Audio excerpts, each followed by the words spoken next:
Radius of Bohr stationery orbit. देखो ये nucleus है, इलेक्ट्रॉन चारों तरफ चक्कर लगा रहा है, तो बेटा ये रेडियस कितना होगा, ये वाला लेंथ। हम लोग आज रेडियस कैलकुलेट करने जा रहे हैं, ठीक है। हाँ, ये लेंथ कितना होगा, मान लो एटॉमिक नंबर है Z, ठीक है। तो बच्चों हम लोग कैलकुलेट करने जा रहे हैं कि एक इलेक्ट्रॉन न्यूक्लियस के चारों तरफ चक्कर लगाता है, जिस ऑर्बिट में चक्कर लगाता है उसका रेडियस कितना होता है। इसके बाद हम लोग इसका वेलोसिटी भी देखेंगे कि एक इलेक्ट्रॉन का वेलोसिटी कितना होता है। क्लियर, समझ में आ गया? चलो ध्यान से देखो। तो बेटा पहला फॉर्मूला लिख के रखो, ये जो हमने लिखा था mv² r बराबर kZe²/r², लिखा था ना कुछ देर पहले, मैंने कहा था काम आएगा। This is centripetal force, right, जो सर्कुलर मोशन करने के लिए चाहिए। This is electrostatic force of attraction k Q1Q2/r², Q1 की जगह ZE total charge into E, तो ZE²/r²। एक ये हो गया बेटा, ये फॉर्मूला आज बहुत काम आने वाला है, इसको लगा दो इक्वेशन नंबर 1, फटाफट लगाओ। दूसरा बेटा फॉर्मूला जो हम लिखने जा रहे हैं वो लिखने जा रहे हैं एंगुलर मोमेंटम वाला, जो बोहर ने दिया था, दैट इज mvr बराबर nh/2π। इसको लगा दो समीकरण संख्या 2, ठीक है, इसको लगा दो समीकरण संख्या 2।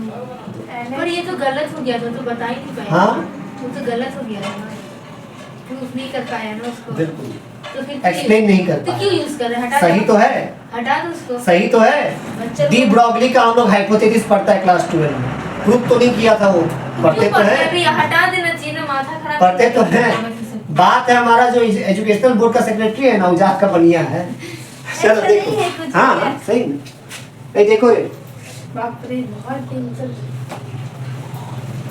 तो क्या लगा, घटक गया था, ठीक है। देखो mvr बराबर nh/2π, ठीक है।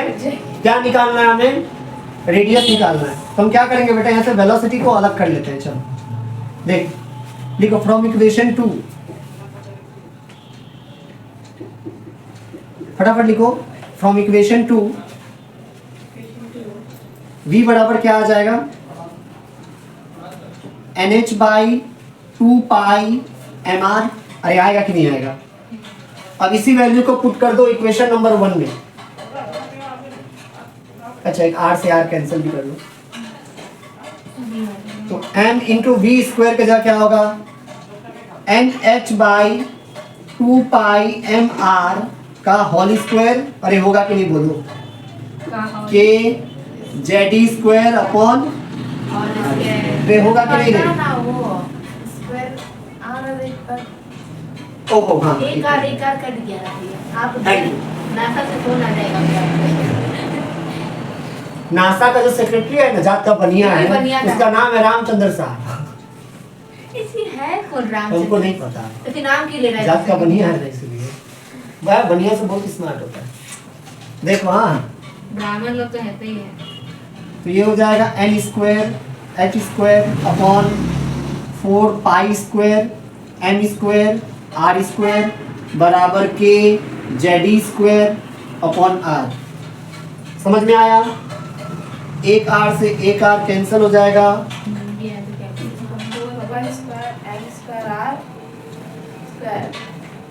तो r बराबर क्या आ जाएगा बेटा, ये इधर आ जाएगा, ये नीचे आ जाएगा, ये m से m भी काट दो एक, तो r बराबर क्या आ जाएगा, n²h² अपॉन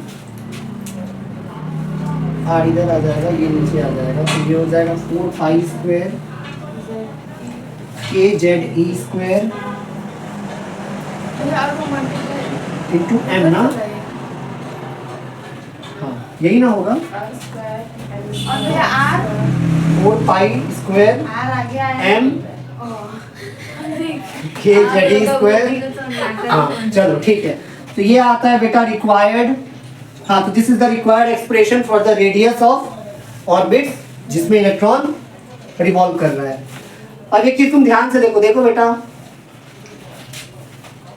n तो नंबर ऑफ ऑर्बिट है, z एटॉमिक नंबर है, तो ये चेंज होता रहेगा।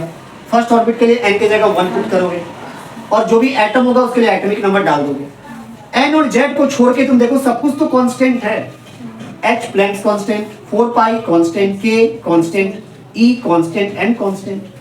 मतलब इसको हम लोग ऐसे कुछ बोल सकते हैं कि ये सारा पार्ट का जो वैल्यू आता है बेटा, ये जो तुम देख रहे हो, ये आता है 0.529 into 10 to the power -10 into n square upon z। Very important formula, inbox करोगे इसको। मतलब तुम्हें बस नंबर ऑफ ऑर्बिट चाहिए, किस ऑर्बिट के लिए निकाल रहे हो तुम। फर्स्ट ऑर्बिट के लिए n की जगह 1 रख दो, सेकंड ऑर्बिट के लिए n की जगह 2 रख दो। z है एटॉमिक नंबर, है ना। और फिक्स्ड एटम के लिए मान लो अगर एटम फिक्स्ड है तो तुम देख सकते हो कि r जो है वो डायरेक्टली प्रोपोर्शनल है n स्क्वायर का। मतलब जैसे जैसे नंबर ऑफ ऑर्बिट तुम चेंज करोगे, रेडियस सोचो डबल अमाउंट से इंक्रीज होगा। ठीक है, क्या मतलब हुआ इसका? फटाफट कॉपी कर लो इसको जल्दी। एक क्वेश्चन पूछे। Wait dear, wait. तो मान लो समझ में आ गया, r जो होता है वो n स्क्वायर का डायरेक्टली प्रोपोर्शनल होता है। जैसे जैसे हम लोग ऑर्बिट बढ़ाएंगे, नंबर ऑफ ऑर्बिट, यूज तो वही वाला करेगा ना, ये वाला उसमें तो कांस्टेंट था, उसका वैल्यू पुट करके हटा दिया, ये सिंपल फॉर्मूला आ गया। बस नंबर ऑफ ऑर्बिट पुट कर दो, फर्स्ट ऑर्बिट के लिए 1, सेकंड के लिए 2 और एटॉमिक नंबर दिया रहेगा।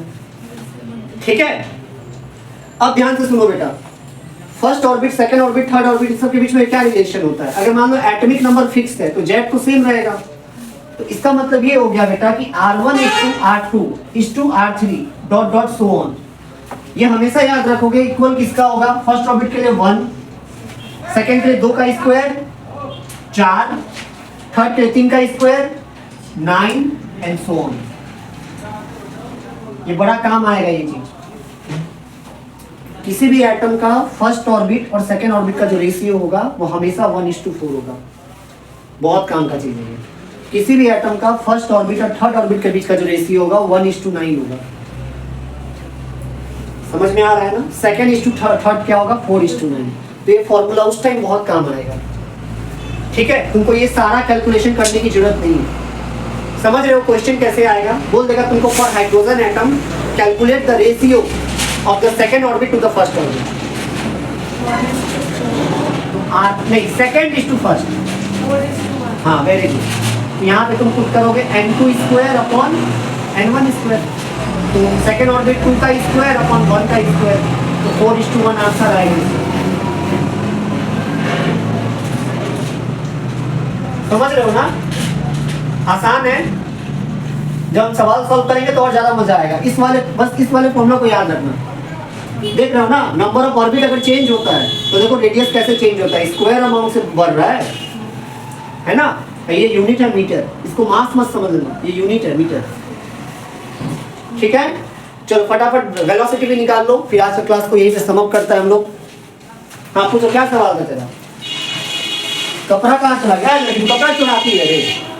पूछने के लिए ये कपड़े रखा है, लड़की चुरा चुरा के भाग जाती है यहाँ से। देखो घर जाना है तुमको, जा जा जा जा। क्या तुम याद रखेगी? जा। मम्मी का फोन तो नहीं करेगा जाने का? हाँ जाओ ना। नहीं जाएगा। अरे मिटा दे इसको, जा। हम क्या फोन करेगा? बोल देगा कि छुट्टी लेके गया है। छुट्टी लेके गया है, तुमको भूख लगा था इसे तुम चली गई। जा। चला जाएगा सच में? पापा को मैसेज तो नहीं करेगा? ऐसे भी ये लोग का 5 मिनट अभी लेटे छुट्टी होगा। जाओ।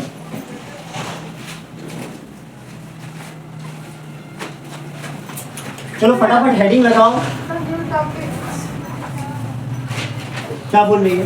भैया वो वेलोसिटी को निकालेगा। नहीं, अभी करना है। वे जाए सच में।